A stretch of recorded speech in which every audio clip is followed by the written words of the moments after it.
Hey, so real fast before we get into the reaction, this is not a fun video. There are some really heavy and problematic topics coming up. We're going to be talking about all the implications of what happens with Calypso and the way that it's handled in this musical, which, in my opinion, is not okay.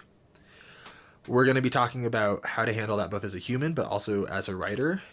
I think that this is a really important video, but if you love this song and don't want to hear any kind of criticism toward it or any kind of criticism toward Calypso, I'd encourage you to examine that, but this wouldn't be the video for you. If you're a writer or you're interested in stories about trauma in handling abuse in a delicate way, I think that this is a really important video. Anyway, not a fun one, but we're gonna get into it, and I don't want to post this, but I'm going to. Yeah. All right, let's go. Welcome to Fantasy Author Reacts to Epic. I'm your fantasy author, Jacob Penrod. This is Epic, and I am so excited. Last saga was a little rough for me, not gonna lie, the Wisdom Saga, but we are jumping right into it with the Vengeance Saga. You know, I should really know the names of the sagas I'm reacting to before I hit record. I promise I learned them. It's ADHD. It comes and goes. That's how it is. I have a lot of faith that this is gonna pull it back. The first act from like musical standpoint, not narrative structure, meaning like the first 50% was so strong and so tight. And even Thunderbringer, or the Thunder Saga was incredible. So the last one was just a small hiccup for me. I still love this musical so much, and I'm excited to get back on the bandwagon. I don't know what to guess because Jorge's freestyling a bit with structure. So previously, I haven't been guessing things because I'm some amazing oracle. I have been guessing things because it's been very intentionally structured in a way that's very legible from a storytelling perspective. And the last one wasn't, so I have no idea what to expect. Other than we have the song Not Sorry for Loving You kicking us off. Given this is the Vengeance Saga, I think we're going to be in for some shit.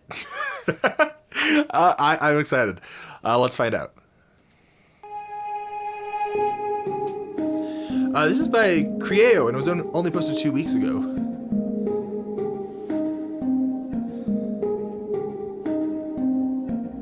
Someone arrived today. They said they're taking you away, that you're not mine to save. And soon I won't get to see your face, so I came by to say you're unlike anyone I have ever known, 'cause you're all I've ever known. And if I pushed you, or if I came on too strong, or if I ambushed you, for that I'll say I was wrong. And if you hate me, then I am sorry, my love's too much for you. But I'm not sorry for loving you. I'm not sorry for loving you. I'm not sorry for loving you. I'm not sorry for loving you. Calypso. Let me speak. Are you serious? I spent my whole life here.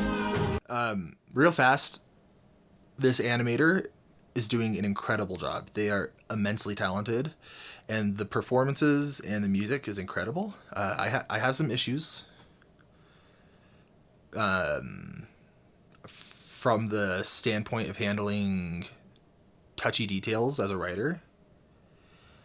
I know it was left ambiguous in this whether or not she was sexually assaulting Odysseus. That doesn't matter because what she's been doing is abuse, and abuse is not a hierarchy. Whether or not she was actually taking actions and demanding sex out of him or coercing it or manipulating it doesn't make what's going on any less abusive. Captivity is abuse, gaslighting is abuse, and turning things on the victim is wrong. And it's really bothering me that this is being told as Calypso's perspective, Calypso's story and her justification, instead of the focus being on the victim. and I'm gonna give it a chance. Let's keep going.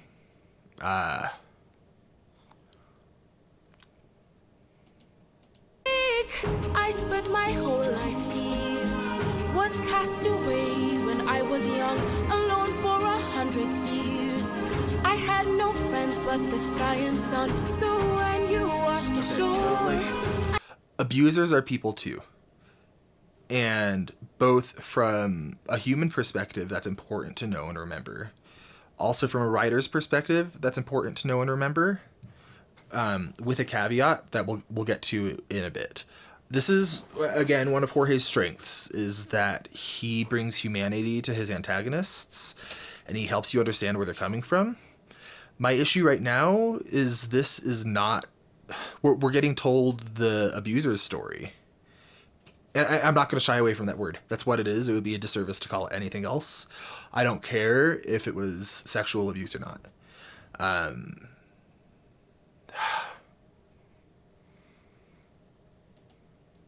I thought for sure that you were my dream come true. I thought I knew.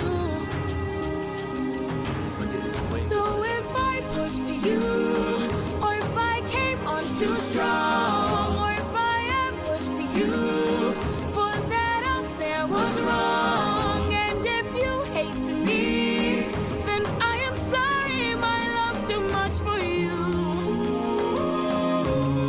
But I'm not sorry for loving you. I'm not sorry for loving you. I'm not sorry for loving you. I'm not sorry for loving you. I'm not sorry. I'm angry and tired and restless and sad. I'm stuck in the moments I swore that we had. I wish you would chase me or try to embrace me for once. I wish you would lie and say I love you. you do. Are you fucking serious?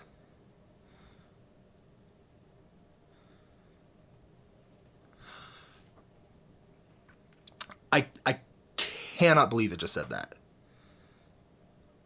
I don't care if it means it platonically or romantically. There is an element of people who are abused developing love for their abuser, even outside of Stockholm syndrome or stuff like that. It's very easy to paint abusers as villains, rightfully so. But it's also easy to forget that these abusers aren't characters. Abusers are people that you live with. And abusers are often family members and trusted people. And there's genuine love there that doesn't conflict with the fact that they're being abused. It coexists. And the fact that we're getting that line right now from Odysseus, I don't care if it's telling her what she needs to hear so he can get away. And I don't care if it's him trying to be strategic. And I don't care if it's a genuine expression of that complexity. Because right now we're being told Calypso's story and not Odysseus's. And so it's a really frustrating way to handle this. I actually cannot believe that he just said that. I'm sorry. I'm not going to cut or censor this. One of the most important things we can do is not dodge around abuse by using euphemism and approaching it head on. It's important to be sensitive to triggering people. But flirting around the idea or trying to soften it or trying to justify it by saying it wasn't sexual abuse, or which I don't think is backed up by the lyrics. She talked about getting him in bed. Even if you want to say she never forced herself on him, that is wrong. And I'm having a very visceral reaction to this. And I'm sorry, but I'm also not. Because it's both an important lesson as a writer, but this is also just an important topic in general. And this isn't how I wanted this video to go. I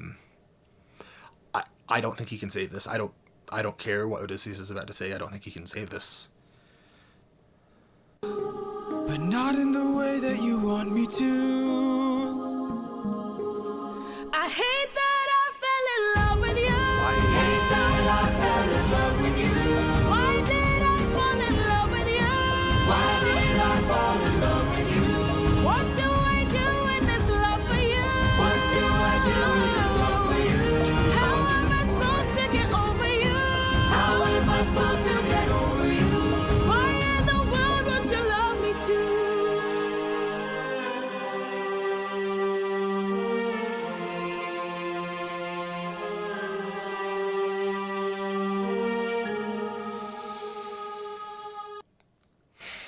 Okay, it's going to be this video. I'm not going to post this with the rest of the saga. It does not detract from how much I love the musical. This isn't an attack on the creator or his vision, and it's not an attack on the artists, both musical and visual. This was a really risky topic. Once again, it doesn't matter whether or not it was sexual abuse. I don't know how long I'm going to talk, but I've got a lot to say. I don't know if people are even going to be interested in this, but I think it's important. A topic like this, especially mingled with suicide in the last video, cannot be done in 2 songs. Especially when one of those songs is from the viewpoint, essentially, of the abuser. And I'm not saying that we should shy away from heavy and dark and challenging topics. What I am saying is that there is an immense responsibility that comes with portraying these, and they require a lot of sensitivity. I don't want to sound like a hypocrite, because this is something that I have struggled with in my own writing. My fantasy revenge story is about a girl who is abused, not sexually, but that doesn't matter, that doesn't lessen it, by a man who has a position of power over her, and she finds a way to systematically dismantle his life and get revenge on him. And he often expresses sentiments of love. And there's a scene where he goes into a little bit of his backstory, and it's really challenging to write that while being honest to the characters, but also being responsible. Because what I had to do, and what I think this needed to do, was keep it the victim's story. Or if you're telling the story of an abuser, that requires an entirely different setup. And it's not something you can do in 2 upbeat songs. The music is stunning, I admit it, and this doesn't negate that, it coexists with it. And I know that I overreact to things and overanalyze things. I don't think that's what this is. This is an incredibly popular song from an incredibly popular project that mishandles an incredibly sensitive subject. 1 in 4 women are sexually abused in their life, and 1 in 6 men are.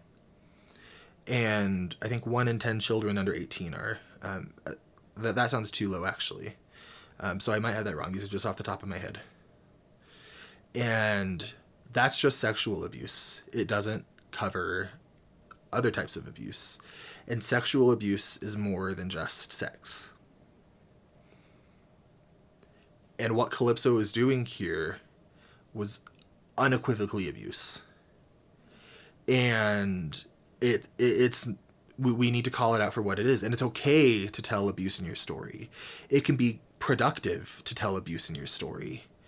But you have a responsibility not to shy away from it, not to romanticize it, and to engage with it honestly in a way that brings awareness. But everything by how this was framed, by how gorgeous this song was, this was written as a love song that disguises the grossest song that I've heard in this musical. And this bothers me more than the song where Odysseus kills a baby. This bothers me more than Thunderbringer. This bothers me more than Ruthlessness. Because the musical knows that those songs are wrong, and it portrays those as unequivocally cruel. I imagine if you sit down with Jorge, he would acknowledge what Calypso's doing is wrong. I would hope he wouldn't say that it's any lesser because she didn't sexually abuse him, which I think is implied by the lyrics. Whether or not you want to say it is, there is an implication there that needs to be grappled with. That doesn't change, and that doesn't diminish what's happening here. It's so important to handle these topics as writers. Art is something that can change lives. In fact, it's something that does change lives whether or not you want it to. And it's something that does affect people whether or not you want it to. And because of that, there is this responsibility to handle it with sensitivity. And that doesn't mean to not look at it unflinchingly and bravely and tackle it head on. But that does mean that everything you do sends a message. If you remove sexual assault from the story, which I believe is part of the source, that sends a message one way or another. And I understand not wanting to engage with that as an author or any kind of creator, but you need to make it abundantly clear that that's not what's going on, while also not using that as a way to say, look, it's not that bad, or it's not as bad as it could have been. Abuse is abuse is abuse.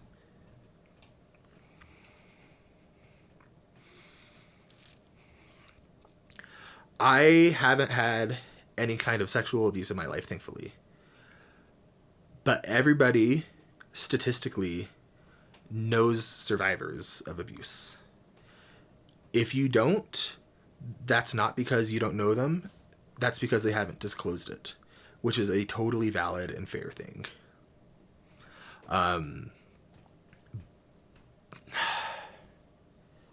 This is such an important topic as a writer, and I hold absolutely no ill will toward Jorge for this. It's such an easy, innocent mistake to make. Especially, I believe it's his first big project. So I totally 100% empathize and understand where this is coming from, because he has such amazing talent for writing. Unequivocally, he does. Like, that's undeniable. And he's so good at characterizing and giving humanity. It's just, I felt like this, someone needed to hit the stop button on this a bit earlier and realize the message that's being sent. I was very silent throughout the reaction. We're going to go through it again, and I'm going to break it down a little bit, both from my perspective as just a human, as well as my perspective as an author, so that if you're someone who's wanting to handle heavy...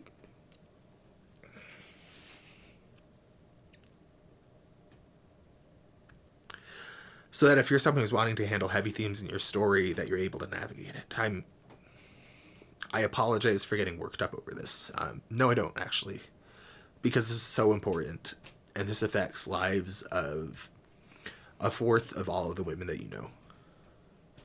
And a sixth of all the men that you know. More than that, because that's just sexual abuse. And this topic is so much more than that.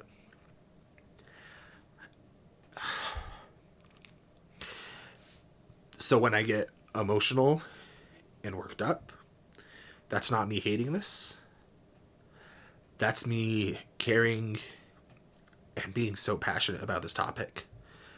Because trauma stories and love stories, and this is trying to be both, affect people. And I would hate for a survivor to see this and feel less than they are, or feel like someone is giving too much weight to explanations while diminishing just how much devastating pain this can cause. I think in its current state that this song is well written and it's beautiful, and at the same time I think it's actively harmful. We're going to go through it again. I'm not going to apologize for getting emotional. I do apologize if this is unpleasant to watch. But I do think it's important.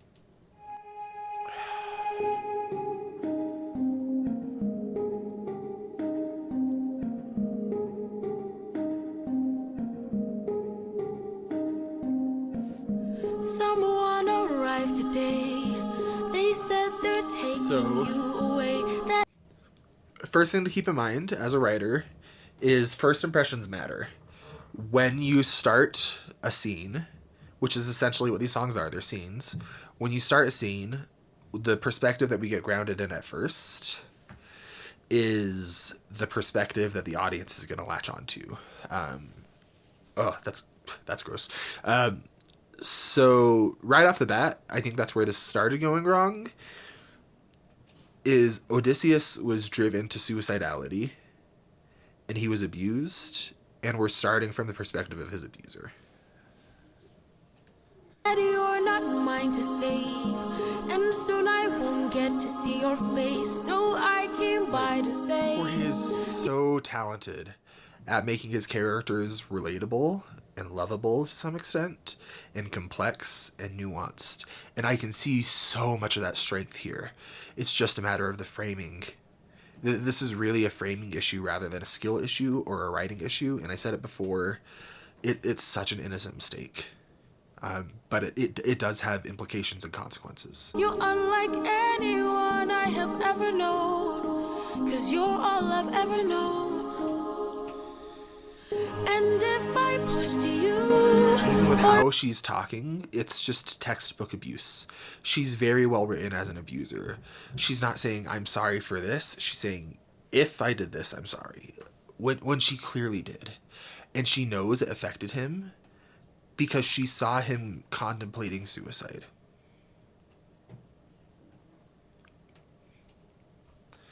if I came on too strong, or if I ambushed you, for that I'll say I was wrong. And if you hate me, then I am sorry, my love's too much for you. Gosh. What a despicable line. What a horrendously despicable line. I'm sorry, my love's too much for you. It's wonderfully written for writing an abuser. And I'm not saying don't write that line, because I think it's a powerful, powerful line. The issue comes that we're getting such a well-written, impactful, powerful, despicable line while remaining rooted in her point of view. And so what the framing does is, narratively, we're taking this awful line, I'm sorry, my love is too much for you, from an abuser, because that's what she is. And it's not explicitly condoning it, but it's implicitly condoning it by contextualizing it with all of this insight into her character, which there admittedly is.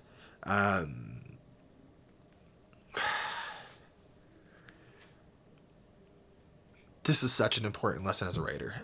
I don't want to make this video, but I'm going to. And I'm sorry if you love the song. I think it's a beautiful song, but it's a harmful one in its current state. But I'm not sorry for loving you. I'm not sorry for loving you. She's such a I'm not sorry for loving because, you. like I said, abusers are people, and abusers aren't abusers in their mind most of the time. They see justifications, they see reasons. But the issue is, like I said, we're remaining rooted in her mind. I'm not sorry for loving you. Calypso. Let me speak. And look I at how she spent my cuts it whole off, life too. here. Was cast. Making it about her. And yes, this is a sad backstory. And yes, I don't think she was so isolated. I don't think as a character she has the tools to fully engage in relationships in a healthy way.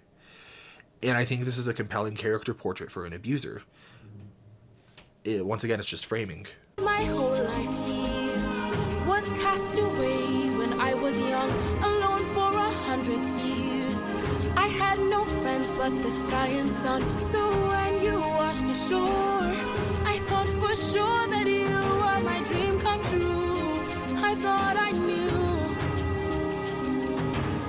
So if I pushed you, or if I came on too strong, or if I ambushed you, for that I'll.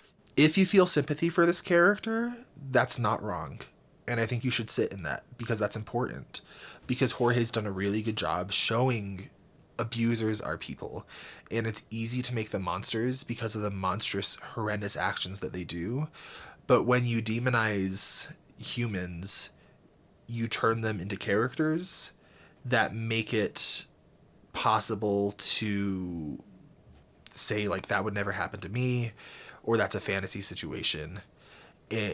But when you have to view them as people, when you sit with the fact that this isn't clean cut, this is nuanced, that's a really powerful feeling to invoke as a writer. It's just playing with fire. And you have to have a deft touch and know how to handle it. Say I was wrong, and if you hate me, then I am sorry. My love's too much for you. But I'm not sorry for loving you. I'm not sorry for loving you.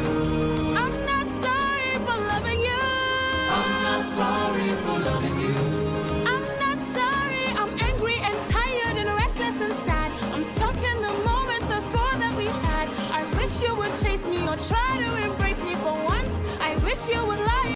Before I get to the line that I hate, the issue is not that she's humanized, like I've said. The issue is the framing of that. I think it's so important to humanize characters like this so that you can engage with it from an honest perspective.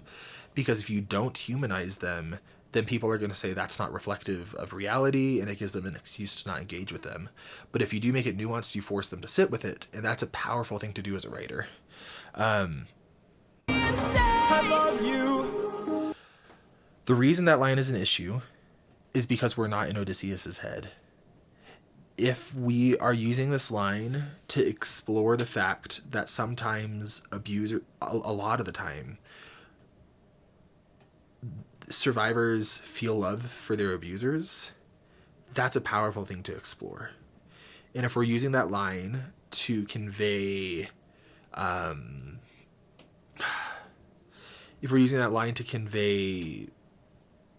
platonic love, again, that can be a powerful thing to explore. But because we're not in Odysseus's head, that's one of the only, I think that might be one of the 3 lines that he has. We get such a limited amount of his perspective. That makes up 33% of everything that he's saying. And that has a lot of narrative weight. And that's really, really, really important to consider. When you're writing an abuser, when you're writing an abusive scene, it's paramount that you keep in mind ratios of who is being represented and whose story you're telling and why are you telling that story. I genuinely don't know why he wrote this song other than to humanize Calypso, which again, if this was a whole saga, that could work. But it's not. This has been done in 2 songs. You do? But not in the way that you want me to. I hate that I fell in love with you. Hate that I fell in love with you. Why did I fall in love with you? Why did I fall in love with you? What do I do with this love for you? What do I do with this love for you? Is love is experienced different by so many people. I genuinely believe that Calypso loves him as much as she can love anyone. She just isn't, because she was isolated, she wasn't given the tools to know what that looks like. I think Calypso is a very well-written abuser. It's just the framing again. How am I supposed to get over you? How am I supposed to get over you? Why in the world won't you love me too?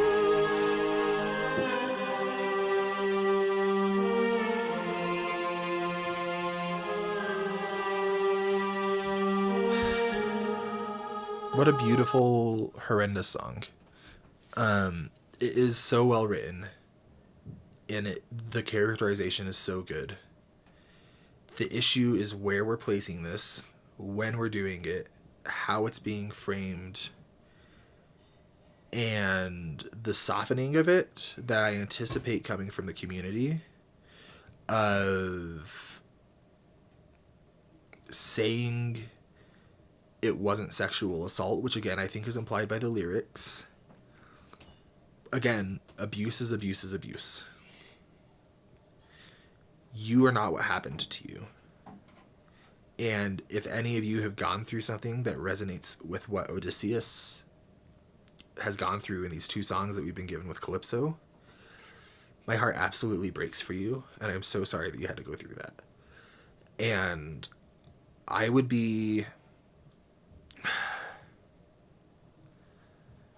I would be disingenuous to say that this isn't a writing challenge that I've struggled with, like I described earlier.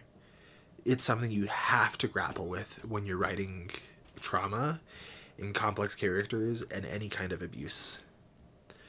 I would be horrified hearing anyone say that this isn't abuse.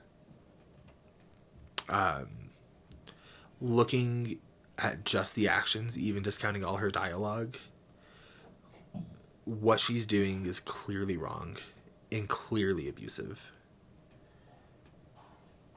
And it's just handled in such a way that it's romanticized. And I don't think that was the intent. I think it's such an innocent mistake. But the fact is that that's what happened. So what can we learn from this as writers is remember whose story you're telling. Remember why you're telling it.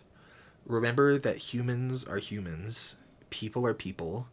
And balance that with the fact that everything you frame, everything you say has an impact. The order that you say it matters. Who's saying it matters. The tone it's said with matters. And the tone of, if it's a song, the tone of the music matters. All of that comes together to send a message.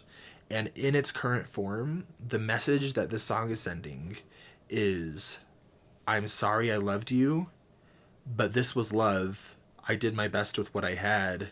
If it hurt you, I'm sorry, but it is what it is. And that's a really damaging message. I think there's room for what the song has to say. I just don't think it is handled in the way that it needs to be handled. And this is the only moment in the entire musical where I feel like a song is both good, but also actively harmful. It just needs cut. And this storyline, if it's going to stay, needs to be expanded. The fact that Odysseus was contemplating suicide, he was driven to suicide, almost, by the actions of all of these other people. It's not just Calypso, it's everything that's happened in the story. And suicide is more nuanced than it being any one person's fault. But the fact that we're trying to jam that into a 4-minute song in Love in Paradise, and then we have the framing of these abusive actions the way we do in I'm Not Sorry for Loving You, is inherently harmful. And again, this isn't any hate toward the creator. It isn't any hate toward the performers or the artists. It's just a recognition that from a craft level, there's a responsibility to handling topics like this that I don't feel was executed in a healthy way. And that's all I got to say about that. I would end, though, by saying, again, if you've gone through anything where this brings up feelings, it doesn't have to be the exact same situation, or even it doesn't have to be the same nature. That you're not alone, and you are worth so much more than what happened to you. And I'm sorry if this song brings up things for you, and I'm sorry if my reaction exasperated that. I'm hesitant to put this out, but I do feel a need to balance the fact that this is so popular makes it worse, because this message is being pumped out there. And I think we need to call it out when it's not okay. And again, it's an innocent mistake, but in its current form, it's not okay. And if you're a survivor, I'm so sorry that's happened to you. And you are worth so much. Just inherently, by nature of who you are, you're not what happened to you. And you're not alone. And if the song bothered you, that's entirely justified, and you're not alone in that. Anyway, that's the video. I'm not going to mix this in with the others in the album. I'm still going to finish this musical. I still adore it. I still love it. I think it's so good. This is just a really big misfire that I think has a lot of gravity to it and is important to talk about. All right. Not going to plug my writing this time. I'll see you in the next one.